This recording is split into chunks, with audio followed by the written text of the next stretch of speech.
નમસ્કાર, 1 વાગ્યાના prime time સમાચાર સાથે હું હિના. સમાચારની શરૂઆત કરીએ ચોમાસાના શ્રી ગણેશ.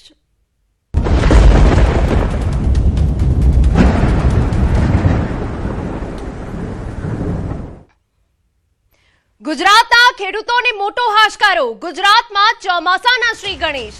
દક્ષિણ ગુજરાતમાં ચોમાસાનું આગમન થયું. છોટાઉદેપુર સુધી ચોમાસું પહોંચી ગયું છે. રાજ્યના 8 જિલ્લામાં ચોમાસાનું આગમન થયું છે, જેમાં વલસાડ, સુરત, ભરૂચ કે જ્યાં ચોમાસાની એન્ટ્રી થઈ ગઈ છે. તાપી, ડાંગમાં પણ ચોમાસાની એન્ટ્રી થઈ છે. નવસારી, નર્મદામાં પણ ચોમાસાની પધરામણી થઈ છે. છોટાઉદેપુર જિલ્લામાં પણ ચોમાસાની એન્ટ્રી થઈ ગઈ છે.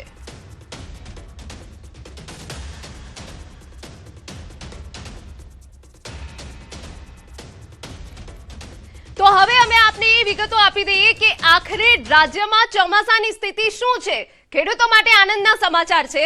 આપને જણાવી દઈએ કે ગુજરાતમાં કે જ્યાં જે 25 જૂન સુધી ચોમાસું બેસતું હોય છે, આખા ગુજરાતને આવરી લેતું હોય છે, ત્યાં આ વખતે 24 જૂન સુધીમાં જો વાત કરવામાં આવે તો જે દક્ષિણના વિસ્તારો છે ત્યાં અત્યારે ચોમાસું પહોંચી ગયું છે. જુઓ, 23 અને 24 જૂન કે જ્યાં દક્ષિણના વિસ્તારોમાં ચોમાસું પહોંચી ગયું છે, એટલે દક્ષિણમાં સુરત છે, વલસાડ છે કે ત્યાં મેઘરાજાની એન્ટ્રી થઈ ગઈ છે અને હવે ધીમે ધીમે ચોમાસાએ પોતાની રફતાર પકડી છે. મહારાષ્ટ્રની વાત કરી લઈએ તો મહારાષ્ટ્રમાં પણ અત્યારે ચોમાસું પીક પર જોવા મળી રહ્યું છે. મહારાષ્ટ્રમાં આર્થિક રાજધાની મુંબઈની વાત કરી લઈએ, જ્યાં પણ ચોમાસા એટલે કે મેઘરાજાએ ધબધબાટી બોલાવી છે. એટલે કે હવે 8 જુલાઈ સુધીની તારીખ માનવામાં આવી રહી છે કે જ્યાં ચોમાસું આખા ગુજરાતને આવરી લેશે. હવામાન આગાહીકારો પણ એ જ આગાહી કરી રહ્યા છે. પરંતુ ગુજરાત માટે આ સારા સમાચાર છે કે ગુજરાતમાં ચોમાસાની એન્ટ્રી થઈ ગઈ છે. અમારા સહયોગી લખમણ વધુ વિગતે વાત કરવા જોડાઈ ગયા છે. લખમણ, ગુજરાત માટે આ રાહતના સમાચાર છે, કેમ કે ગુજરાતવાસીઓ ખાસ કરીને ખેડૂતોએ ચોમાસાની ખૂબ રાહ જોઈ છે. જી બિલકુલ હિના, ખેડૂતો માટે ખૂબ જ રાહતના અને એક હાશકારો થાય એવા સમાચાર છે, કેમ કે લાંબા સમયથી ગુજરાતના ખેડૂતો છે એ ચોમાસાની રાહ જોઈ રહ્યા હતા અને હવે સત્તાવાર રીતે ગુજરાતમાં ચોમાસાની એન્ટ્રી થઈ ગઈ છે. ચોમાસું દક્ષિણ ગુજરાતના જે જિલ્લાઓ છે ત્યાં ચોમાસું બેસી ગયું છે. આ ઉપરાંત મધ્ય ગુજરાતમાં ભરૂચ અને છોટાઉદેપુર જિલ્લાને સરહદ સુધી ચોમાસું પહોંચી ગયું છે. એટલે ગુજરાતના એકંદરે 8 જિલ્લામાં ચોમાસાની સત્તાવાર રીતે એન્ટ્રી થઈ ચૂકી છે અને દક્ષિણ ગુજરાતમાં સારો એવો વરસાદ પડી રહ્યો છે. આપણે જોઈ રહ્યા છીએ કે મહારાષ્ટ્રમાં મુંબઈ સહિતના વિસ્તારોમાં સારો એવો વરસાદ પડી રહ્યો છે. એટલે હજુ આશા રાખવામાં આવી રહી છે કે આગામી 2-3 દિવસમાં ચોમાસું હજુ પણ ગુજરાતના કેટલાક વિસ્તારોમાં આગળ વધી શકે છે. સામાન્ય રીતે એવું થતું હોય છે કે દક્ષિણ ગુજરાતની સાથે જે દક્ષિણ સૌરાષ્ટ્ર છે તેના કેટલાક જિલ્લાઓમાં પણ ચોમાસાની એન્ટ્રી થતી હોય છે, પરંતુ આ વખતે થોડી પેટર્ન બદલાય છે અને દક્ષિણ ગુજરાતમાં ચોમાસાની એન્ટ્રી થઈ ગઈ છે અને હવે સૌરાષ્ટ્રના ખેડૂતો પણ રાહ જોઈ રહ્યા છે કે આગામી 1-2 દિવસમાં સૌરાષ્ટ્રના જિલ્લાઓમાં પણ ચોમાસાનું આગમન થઈ શકે છે. પરંતુ હાલ રાહતના સમાચાર એ છે કે ગુજરાતમાં ચોમાસાનો માહોલ એકદમ જામી ગયો છે અને દક્ષિણ ગુજરાતથી શરૂઆત થઈ ચૂકી છે ચોમાસાની એન્ટ્રીની. ભલે 9 દિવસ મોડું આવ્યું છે, પરંતુ હવે આશા જે વાતાવરણ અને જે સેટેલાઇટ ઇમેજો જોઈ રહ્યા છે એ પ્રમાણે જે વાદળોનું બંધારણ છે એ પ્રમાણે લાગી રહ્યું છે કે ગુજરાતમાં આગામી 2-3 દિવસ સારો એવો વરસાદ પડી શકે છે. બિલકુલ લખમણ, શરૂઆત તો થઈ ગઈ છે ચોમાસાની દક્ષિણ ગુજરાતથી. આગામી દિવસોમાં ગુજરાતના કયા એવા ભાગો છે કે જ્યાં સારો વરસાદ જોવા મળશે? જે આપણે જોઈએ તો જે પ્રી મોન્સૂન એક્ટિવિટી છે, સામાન્ય રીતે જ્યારે ચોમાસું નું આગમન થતું હોય છે એના 4-5 દિવસ અગાઉથી પ્રી મોન્સૂન એક્ટિવિટી શરૂ થઈ જતી હોય છે અને એ જ એંધાણ આપે છે કે હવે ધીમે ધીમે ચોમાસું છે ગુજરાતની નજીક છે. આપણે જોયું હતું કે ગઈકાલે પણ સૌરાષ્ટ્રના કેટલાક વિસ્તારો છે ત્યાં પણ સારો એવો વરસાદ પડ્યો હતો અને જો હવામાન વિભાગ કેમ કે માત્ર વરસાદ એક છે એ પેરામીટર નથી હોતું કે જેમાં ચોમાસું જાહેર કરી દેવાય. આ ઉપરાંત જે ચોમાસું પવનો હોય છે તેને પણ જોવાના હોય છે.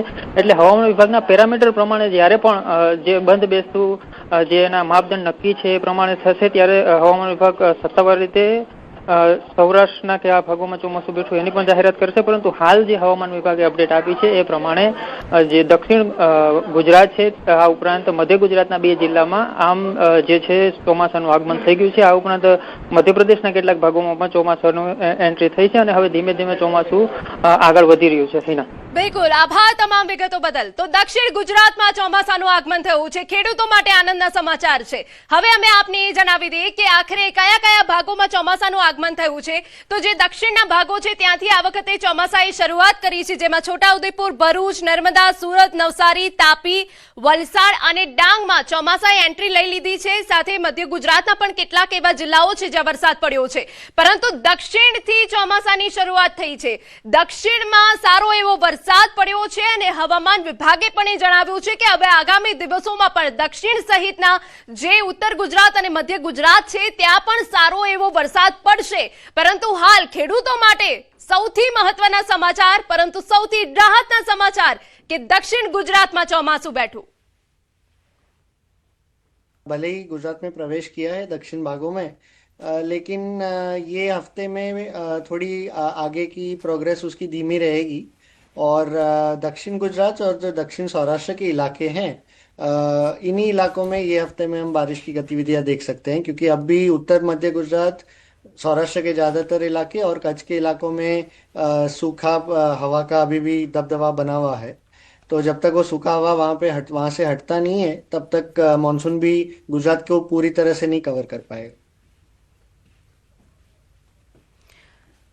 તો ગુજરાતમાં ચોમાસાના શ્રી ગણેશ થયા છે. રાજ્યના 8 જિલ્લામાં ચોમાસાનું આગમન થયું છે. વલસાડ, સુરત, ભરૂચમાં ચોમાસાની એન્ટ્રી થઈ છે. ખેડૂતો માટે આનંદના સમાચાર છે.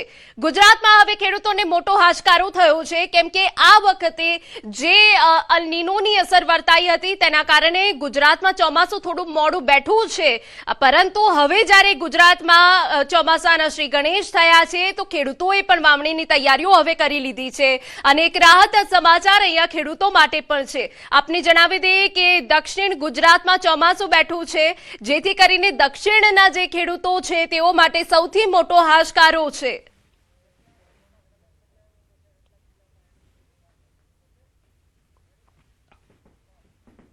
અને હવે એ સમજાવીએ કે આખરે દક્ષિણમાં ચોમાસું બેસી ગયું છે. કયા કયા જિલ્લાઓમાં વરસાદ પડી રહ્યો છે? તો સુરત, તાપી, નવસારી, ડાંગ અને વલસાડમાં વાતાવરણ બદલાયું છે, ત્યાં વરસાદ પડી રહ્યો છે. તાલુકામાં પણ વરસાદ જોવા મળ્યો છે. આ મેપથી એ સમજો કે આપણા ગુજરાતમાં ચોમાસાના શ્રી ગણેશ થઈ ગયા છે. મધ્ય ગુજરાત સુધી ચોમાસાનું આગમન થઈ ગયું છે. દક્ષિણમાં સારો વરસાદ પડી રહ્યો છે. 8 જિલ્લાઓમાં ચોમાસાએ પધરામણી કરી છે ને 8 જે જિલ્લા છે એ દક્ષિણના જિલ્લા છે. સુરત, તાપી, નવસારી, ડાંગ અને વલસાડમાં વરસાદ પડ્યો છે. ચોમાસાએ પધરામણી કરી છે. વલસાડ, સુરત, તાપી, ડાંગમાં, નવસારી, નર્મદા, છોટાઉદેપુર, ભરૂચમાં પણ પધરામણી કરી છે. એટલે દક્ષિણથી ચોમાસાએ વરસાદના શ્રી ગણેશ કર્યા છે. અને જો વાત કરવામાં આવે તો તાલુકા સુધી વરસાદ પડ્યો છે. નર્મદામાં પણ સારો એવો વરસાદ પડ્યો છે, પરંતુ દક્ષિણના જે ખેડૂતો છે, ખાસ કરીને જો સુરત વાસીઓ હોય, વલસાડ વાસીઓ હોય કે જે આકરો બફારો હતો, તેઓને રાહત મળી છે. અને હવે આગામી દિવસોમાં આખાય ગુજરાતે ચોમાસું આવરી લેશે. પરંતુ આંકડા આપી દઈએ, 6 કલાકમાં 9 તાલુકામાં વરસાદ પડ્યો. નર્મદાના સાગબારામાં 2.5 ઇંચ જેટલો વરસાદ પડ્યો. સુબીરમાં 2.25 ઇંચ, જ્યારે ડાંગમાં 1.25 ઇંચ વરસાદ પડ્યો છે. વઘઈમાં 1.25 ઇંચ વરસાદ નોંધાયો છે. ઉચ્છલ, સોનગઢમાં 1/2 ઇંચ વરસાદ પડ્યો છે. ચિગદા, નીઝર અને કુકરમુંડામાં પણ વરસાદી માહોલ જામ્યો.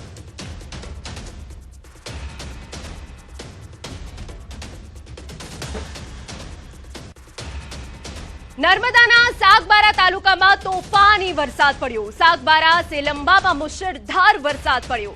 ધોધમાર વરસાદથી નદીમાં પાણીનો ધસમસતો પ્રવાહ જોવા મળ્યો. મધરાત્રિથી ધોધમાર વરસાદ પડતા ચોતરફ પાણી જ પાણી. વરસાદ પડતા સાગબારાની નદીઓમાં ઘોડાપુર. સેલંબા પાસે 1 મહિના પહેલા બનાવવામાં આવેલ નાડું ધોવાયું. પહેલા જ વરસાદમાં પૂર જેવા દ્રશ્યો સામે આવ્યા. આપને દ્રશ્યો પણ બતાવી રહ્યા છે. સેલંબાથી નવાપાડા મહારાષ્ટ્ર તરફનો જતો રસ્તો જે છે એ બંધ કરવાની ફરજ પડી.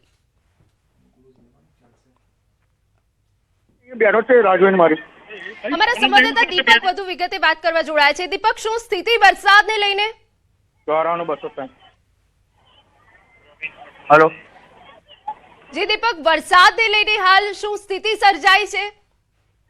બિલકુલ, ખાસ વાત કરીએ તો જે નર્મદા જિલ્લાના 6 તાલુકા છે, 6 તાલુકામાં 5 તાલુકામાં કોઈ એક ટીપો વરસાદ નથી, પરંતુ સેલંબા જે છે મહારાષ્ટ્ર બોર્ડર આવીને ગામ છે, આ સેલંબામાં ગઈકાલ રાત્રે 4 ઇંચ જેટલો વરસાદ ખાબકતા પૂર જેવી પરિસ્થિતિ સર્જાઈ છે. ખાસ વાત કરી શકાય કે જે સાગબારાથી જે મહારાષ્ટ્ર જવાનો જે રસ્તા છે જ્યાં નાળા પર પાણી પરિવર્તન નાળા તૂટી ગયા છે, આવર જવર બંધ થઈ ચૂકી છે. ખાસ વાત કરીએ તો જે ખેડૂતોમાં એક આશા હતી કે જે વરસાદ પડે અને ખેડૂતો પોતાની વાવણી કરે, પરંતુ જે છેલ્લા ગઈકાલ રાતથી જે 5 ઇંચ જેટલો વરસાદ ખાબકતા જનજીવન અસ્તવ્યસ્ત થઈ ગયું, કારણ કે જે નદી નાળા છે છલકાઈ ચૂક્યા છે અને પૂર આવવાની સ્થિતિને લઈને કેટલાક રસ્તાઓ બંધ થઈ ચૂક્યા છે. જી બિલકુલ, આભાર તમામ વિગતો બદલ. તો આપને જણાવી દઈએ કે જ્યાં સાગબારામાં મેઘરાજાની સટાસટી 5 ઇંચ જેટલો વરસાદ પડતા જળબંબાકારની સ્થિતિ સર્જાઈ ગઈ છે. નદીઓમાં ઘોડાપૂરની સ્થિતિ સર્જાઈ ગઈ છે, જ્યાં એક રસ્તો પણ બંધ કરવાની ફરજ પડી છે. અરુણાચલ પ્રદેશમાં ભારે વરસાદ બાદ તબાહીના દ્રશ્યો જોવા મળ્યા. ભારે વરસાદ બાદ જળતાંડવ જેવી સ્થિતિ સર્જાઈ. ઘણા ભાગોમાં પૂરની સ્થિતિ જોવા મળી. આપને જણાવી દઈએ કે પન્યોર જિલ્લામાં પૂરનો પ્રકોપ જોવા મળ્યો. હાઈવે પર બનેલો પુલ પૂરના પાણીમાં તણાઈ ગયો. પાણીનો એવો જોરદાર પ્રવાહ વહ્યો કે પત્તાના મહેલની જેમ મકાનો, છાપરા, વાહનો તણાતા દેખાયા. ચોમાસું હવે ધીરે ધીરે રફતાર પકડી રહ્યું છે. તેની સાથે કેટલાક ભાગોમાં જળપ્રલયના દ્રશ્યો પણ જોવા મળ્યા. વિડીયોમાં જળતાંડવ વચ્ચે કેટલાક લોકોની બૂમોનો અવાજ પણ સંભળાયો. તો અરુણાચલ પ્રદેશના દ્રશ્યો અમે આપને બતાવી રહ્યા છીએ. ઘણા એવા વિસ્તારો છે કે જે હાલ પૂરના પ્રકોપ હેઠળ છે. કેવી પન્યોર જિલ્લા કે જ્યાં પૂરનો એવો પ્રકોપ છે કે લોકોનું સ્થળાંતર કરવું પડ્યું. જે કાચા મકાનો છે એ પાણીના પ્રવાહની સાથે તણાઈ ગયા હતા. એવો જળ તાંડવ જોવા મળ્યો. ઘણા એવા ભાગો છે કે જ્યાં અત્યારે પૂરની સ્થિતિ સર્જાઈ છે.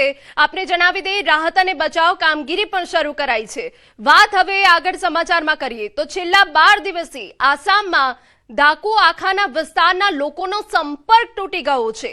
કારણ કે ગોગામુખ ગીલામારા ધાકુ આખાનાને જોડતા નેશનલ હાઈવે 22 પરનો કોઝવે હજુ બાંધકામ હેઠળ છે. વિભાગીય અધિકારીઓને પણ નદી પાર કરવા હોડીઓનો સહારો લેવો પડી રહ્યો છે. જાહેર બાંધકામ વિભાગની બેદરકારીના કારણે સ્થાનિક લોકોને ભારે પરિવહન સમસ્યાનો સામનો કરવો પડી રહ્યો છે. ગોગામુખ અને ગીલામારાને જોડતો આ માર્ગ મહત્વનો આધાર સ્તંભ છે, પરંતુ ચોમાસા પહેલા બાંધકામ પૂર્ણ ન થતા હાલ સ્થિતિ ગંભીર બની છે. અરુણાચલ પ્રદેશ વિસ્તારમાં ભારે વરસાદના કારણે નદીઓમાં પાણીનું સ્તર વધીને ઓવરફ્લો થઈ ગયું છે. હવે પાણી વધતા વહીવટી તંત્રએ તમામ વાહનો પર પ્રતિબંધ મૂક્યો છે. સ્થાનિક લોકોએ જાહેર બાંધકામ વિભાગ સામે રોષ વ્યક્ત કર્યો છે.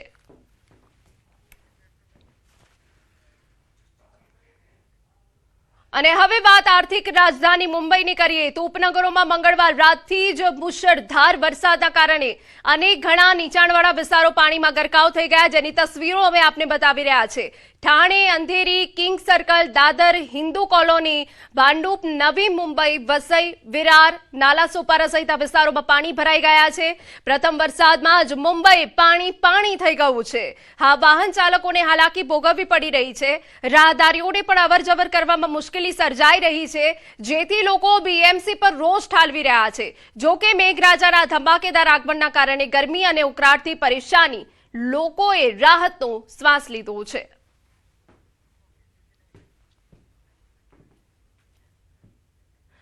મહારાષ્ટ્રના સાતારા જિલ્લામાં ગઈકાલથી જ ભારે વરસાદ પડી રહ્યો છે. ખાસ વાત એ છે કે પાટણ તાલુકાના પથ્થરપુંજ ગામમાં, જેને મહારાષ્ટ્રનું ચેરાપુંજી તરીકે ઓળખવામાં આવે છે, ત્યાં દેશભરમાં સૌથી વધુ વરસાદ નોંધાયો હતો.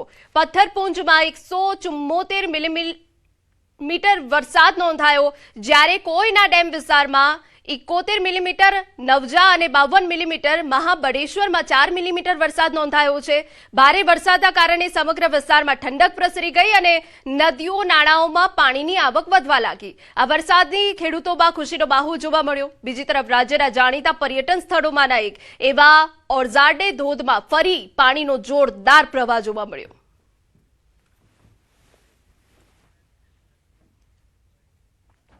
મહારાષ્ટ્રના મુંબઈના પૂર્વીય ઉપનગરોમાં ગઈકાલથી ભારે વરસાદ પડી રહ્યો છે. વરસાદના કારણે રોડ રસ્તા પાણીમાં ગરકાવ થયા છે. સમગ્ર પૂર્વીય ઉપનગરોમાં મોટા પ્રમાણમાં પાણી વહેવા લાગ્યું, જેની તસવીરો અમે આપને બતાવી રહ્યા છે. પાણી ભરાતા અવરજવર કરતા લોકોને હાલાકી પડી રહી છે. શાળાના બાળકો હોય કે નોકરિયાત વર્ગ, તમામ લોકોને પાણી ભરાઈ જતા મુશ્કેલી પડી રહી છે.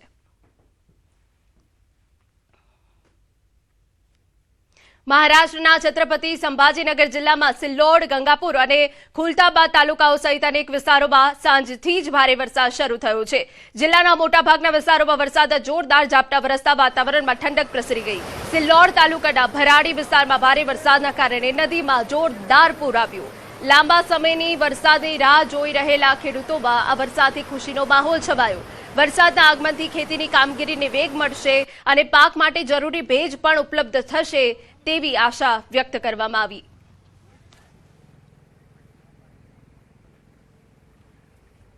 મુંબઈ અને આસપાસના વિસ્તારમાં ગઈ રાતથી સતત ભારે વરસાદ પડી રહ્યો છે. હવામાન વિભાગે મુંબઈ અને ઉપનગરો માટે રેડ એલર્ટ જાહેર કર્યું છે, જ્યારે ઠાણે જિલ્લામાં ઓરેન્જ એલર્ટ લાગુ કરાયું છે. પાલઘર જિલ્લામાં પણ રેડ એલર્ટ છે. કલ્યાણ, ડોંબીવલી, કરજત, નેરલ વિસ્તારમાં મુશળધાર વરસાદના કારણે જનજીવન પ્રભાવિત થયું. આગામી કલાકોમાં ગાજવીજ સાથે 41 થી 61 કિલોમીટર પ્રતિ કલાકની ઝડપે પવન ફૂંકાવાની શક્યતા છે. છેલ્લા 24 કલાકમાં શહેરમાં 3 ઇંચ, પૂર્વ ઉપનગરોમાં 3.43 ઇંચ અને પશ્ચિમ ઉપનગરોમાં 4 ઇંચ વરસાદ નોંધાયો. મુંબઈમાં ચોમાસાએ આખરે પોતાનો સાચો રંગ બતાવ્યો.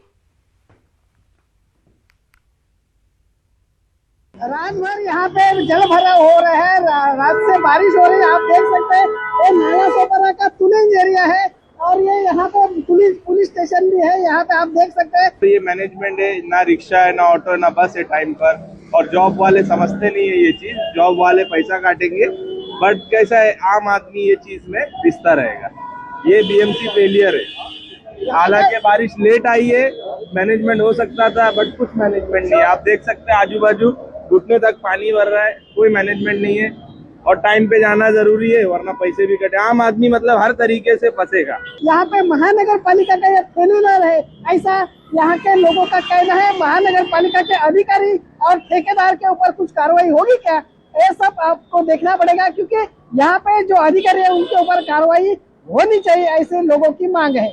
भाग्यश्री देसाई के साथ विजय देसाई, न्यूज 18 इंडिया, वसई विराट. मुंबई में आफत की बारिश ने एक बार फिर रफ्तार पकड़ ली है और अब मैं अभी यहाँ पे दादर टीटी ब्रिज के नीचे मौजूद हूँ और आप यहाँ पे देख सकते हैं कि यहाँ पे पानी भरने के लिए शुरुआत हो चुकी है. दादर टीटी का ये पूरा इलाका जो हिंद माता से जुड़ा जाता है, हर साल जल जमाव के लिए जाना जाता है. इस बार भी यहाँ से आप दृश्यों के माध्यम से देख सकते हैं कि यहाँ पे अभी पानी भरने के लिए शुरुआत हो चुकी है. यहाँ से दादर से जो सायन या फिर दक्षिण मुंबई की तरफ गाड़ियाँ जा रही है. સમાચારમાં રોકાઈએ એક વિરામ માટે.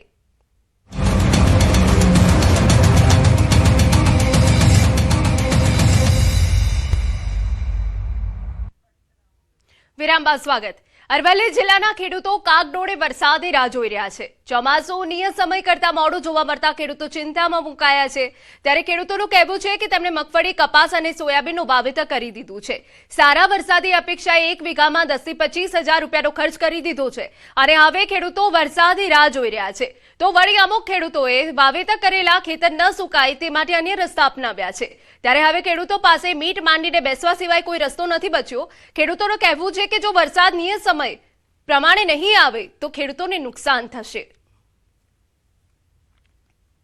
તો ગુજરાતમાં આ વખતે ચોમાસું મોડું થઈ રહ્યું છે, જેના કારણે ખેડૂતો ભારે મુશ્કેલીમાં મુકાયા છે. ખાસ કરીને મગફળી, કપાસ તેમજ સોયાબીન સહિતના જે પાકોનું છે એ આગોતરું આયોજન કરીને વાવેતર કરી દેવામાં આવ્યું છે.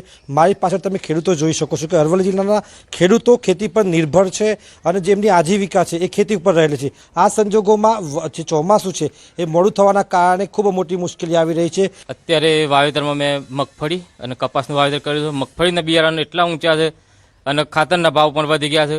હવે વરસાદ ના આવવાના કારણે મગફળીનું વાવેતર ફેલ જાય એવું લાગે છે.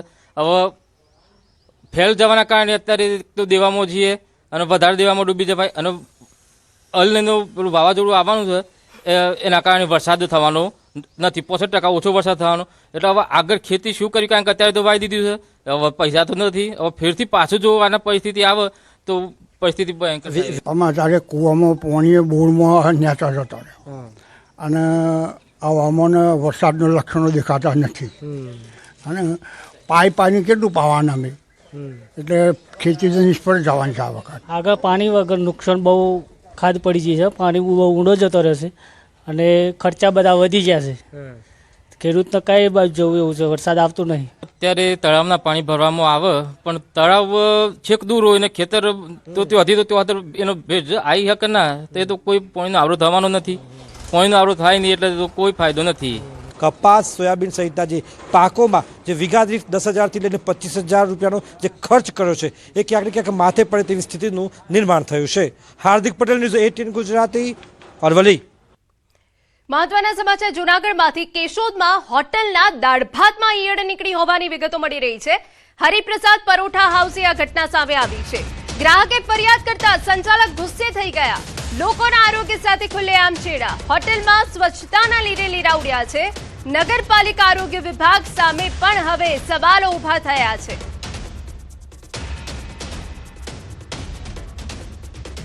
તો નગરપાલિકાના આરોગ્ય વિભાગ સામે અહીંયા ચોક્કસથી સવાલો ઉભા થયા છે. હરિપ્રસાદ પરોઠા હાઉસે આ ઘટના બની છે કે જ્યાં ગ્રાહકને કડવો અનુભવ થયો છે. દાળ ભાતમાં ઈયળ નીકળી છે અને જ્યારે ગ્રાહક આ બાબતે રજૂઆત કરવા પહોંચે છે ત્યારે સંચાલક તેમની સાથે ઉદ્ધતાઈથી વાત કરે છે અને આપને જણાવી દઈએ કે તેમની વાતને કાને નથી ધરતા. ને તો એમાંથી હીરું નીકળ્યું તો હું અહીંયા હતી ભાઈને બતાવવા આવી તો ભાઈને મેં પેલા પૂછ્યું કે આવી રીતના જો ડોબરાભાઈ તો એ હા ના બોલ્યા નહીં. પછી ઘરે જઈને મેં ફોન કર્યો તો એના છોકરાએ કીધું કે કોઈ દી હોય ને હું કહું ભાઈ તમારા પપ્પાને હું બતાવી ગઈ હતી તો એ કે હવે કે હું છે મેં કીધું અમે હીરું નીકળ્યું તમે જરાક ચોખ્ખાઈ રાખજો. આ કોરોના માન ગયું છે, પાછું કોરોના થાય તો કે તમારાથી થાય કરી લેજો, જ્યાં જવું હોય ને છૂટશે. અમારા સંવાદદાતા અમાર વધુ વિગતે વાત કરવા જોડાય છે. અમાર પૂરી અપડેટ. અહીંના ચોક્કસ કે જે રીતે કેશોદની એક હોટલમાં જે દાળ ભાત લેવા ગયા અને ત્યાં દાળ ભાતમાંથી ઈયળ નીકળતા આ સમગ્ર મામલો સામે આવ્યો છે કે વિડીયો પણ સામે આવ્યો છે અને જેને લઈને હવે આરોગ્ય વિભાગ અને જે ફૂડ વિભાગ છે તેની કામગીરીને લઈને સવાલો ઉઠ્યા છે. જેના દાળ ભાતમાંથી જે ગ્રાહક હતા અને જેમાંથી ઈયળ નીકળી છે તેમના દ્વારા નગરપાલિકાને રજૂઆત કરવામાં આવી છે અને વહેલી તકે આ જે લોકો છે કે જે ગેરકાયદેસર રીતે જોતા નથી અને બે ધનાધન જે રીતે ખોરાકનું વેચાણ કરે છે તેની સામે કાર્યવાહી કરવામાં આવે તેવી માંગ ઉઠી છે. કારણ કે આમાં તો લોકોના આરોગ્ય સાથે સીધા જ ચેડા થઈ રહ્યા છે. જે જીવજંતુઓ ખોરાકમાં પડતા હોય છે તેવી અનેક ઘટના બનતી હોય છે અને ત્યારે કેશોદની અંદર પોલીસ સ્ટેશન નજીક હરિપ્રસાદ પરોઠા હાઉસ છે તેની ઘટના સામે આવતા હવે ફરી એકવાર ચર્ચાનો વિષય બન્યું છે. જીના, બિલકુલ આભાર. સમાચાર મળી રહ્યા છે. કેન્દ્રીય ગૃહ અને સહકાર મંત્રી અમિત શાહ ફરી એક વખત ગુજરાતના પ્રવાસે આવી રહ્યા છે. 27 અને 28 જૂન દરમિયાન 2 દિવસીય પ્રવાસ છે તેમનો. અમદાવાદ, ગાંધીનગરમાં વિવિધ કાર્યક્રમોમાં તેઓ હાજરી આપવાના છે. ગાંધીનગરના મહાત્મા મંદિર અને અમદાવાદના રાણી વિસ્તારમાં વિકાસ કાર્યો સંબંધિત કાર્યક્રમો કરવાના છે. ઉપરાંત ગાંધીનગર સંસદીય વિસ્તારમાં વિવિધ લોકાર્પણ અને ખાતમુહૂર્તના કાર્યક્રમોમાં હાજરી આપશે.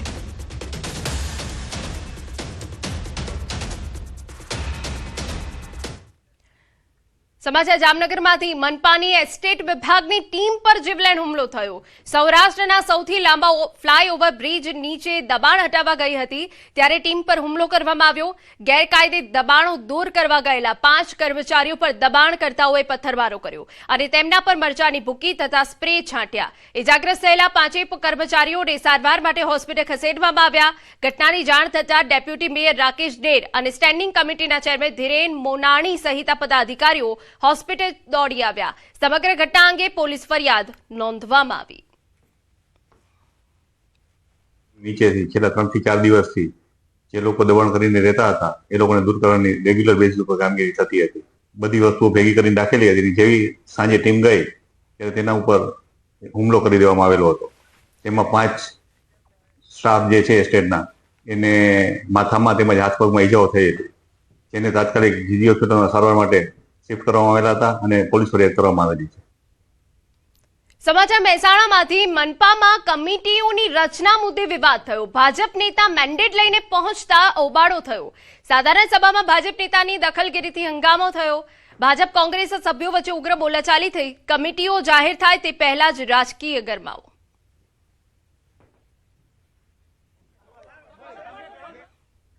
દુઃખદ સમાચાર. ગુજરાતી રંગભૂમિના વરિષ્ઠ રંગકર્મી અરવિંદ વેકરિયાનું નિધન થયું છે.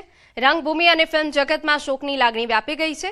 5 દાયકાથી ગુજરાતી રંગભૂમિ પર ગાજતું અને ગૌરવ અપાવતું નામ એટલે અરવિંદ વેકરિયા ઉર્ફે દાદુ. અનેક નાટકોમાં અભિનય કરવા ઉપરાંત તેમણે અનેક સફળ નાટકોનું દિગ્દર્શન પણ કર્યું હતું. આજની પેઢી તેમને તારક મહેતા કા ઉલ્ટા ચશ્માના બાઘા તરીકે જાણીતા તન્મય વેકરિયાના પિતા તરીકે ઓળખે છે.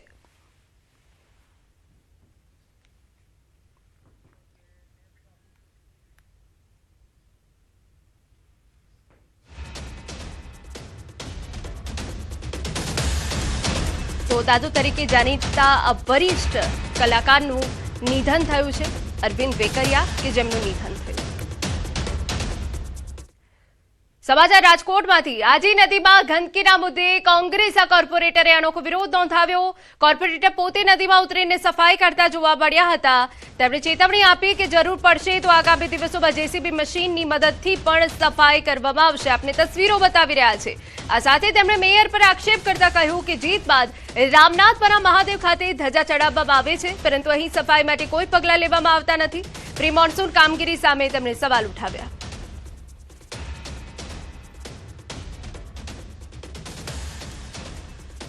છોટાઉદેપુરમાં દારૂ અંગેના અધિકારીના નિવેદન પર ધારાસભ્યની પ્રતિક્રિયા સામે આવી. સંખેડાના ભાજપ ધારાસભ્ય અભયસિંહ તડવીનું નિવેદન.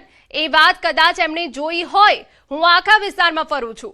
જિલ્લાના ડીએસપીની નિગરાણી હેઠળ આવો કોઈ વિષય ચાલતો નથી, અને ચાલતો હોય તો પકડવામાં આવે છે તેવી સ્પષ્ટતા કરી છે. અમે એ વાત એમને કદાચ જોઈ હોય, પણ બાકી હું આખા વિસ્તારમાં ફરું છું.